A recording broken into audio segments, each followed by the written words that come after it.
Indonesian biryani ni Abdullah, mapapasarap mo rin ang kahit anong putahe na iluluto mo gamit ang iba't ibang spices. Dito sa Yumi's Farm, ipapakita ko sa inyo kung paano. Bilang kusinero, isa sa mga highlight talaga ng trabaho namin is kapag nakaka-handle kami ng mga prime na ingredients. Isa na dyan is yung tomahawk.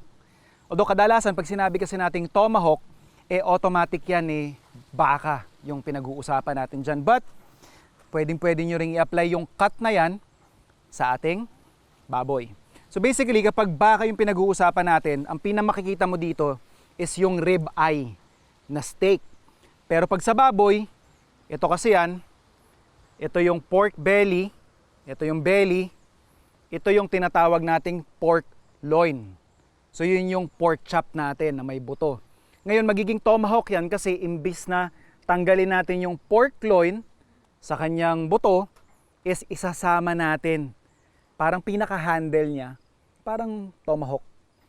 Yung mga rib bones na yan. So, paprep lang natin siya. I-French natin siya. Basically, it means i-expose natin yung buto. Yan. So, kakat lang natin yan.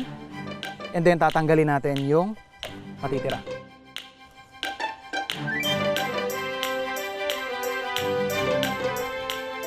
So ito na yung naka-expose nating buto. So lilinisin lang natin to.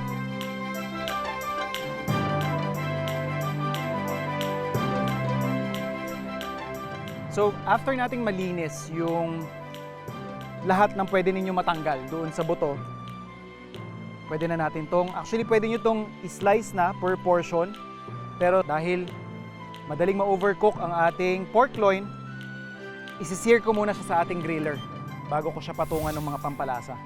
Ang mangyayari kasi dito, kapag kinat na natin siya ngayon, medyo loose dahil room temperature yung karne, mahirap natin makuha yung magagandang cut. Whereas kapag medyo na-sear na natin siya, so nagta-tighten na ng kaunti yung meat, saka natin ika-cut into portions at papahiran ng ating rub.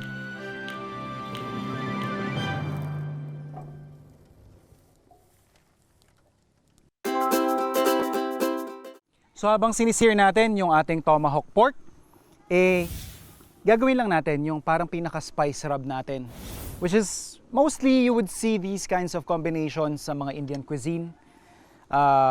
Pag familiar kayo sa biryani, may mga ilan dito na ginagamit din sa dish na yan. And yun lang yung parang gusto natin yung i-adapt. So meron tayo dito, cumin. Meron naman tayo ditong mustard powder, onion powder. And ito, paprika. And of course, maraming paminta.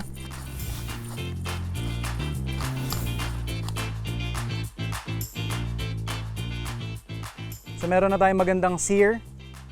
Medyo nag-brown ng kaunti yung itong side ng ating ribs. Ito nga yung pork loin natin. So pwede na natin siyang i-cut into portions.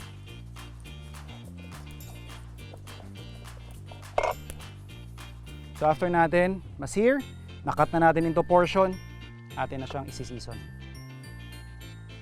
So again, pwede rin kayong mag-experiment kung ano yung mas prefer ninyo. So just be very generous with your seasoning. Tayo lang natin maging ready yung ating griller. Salang na natin to.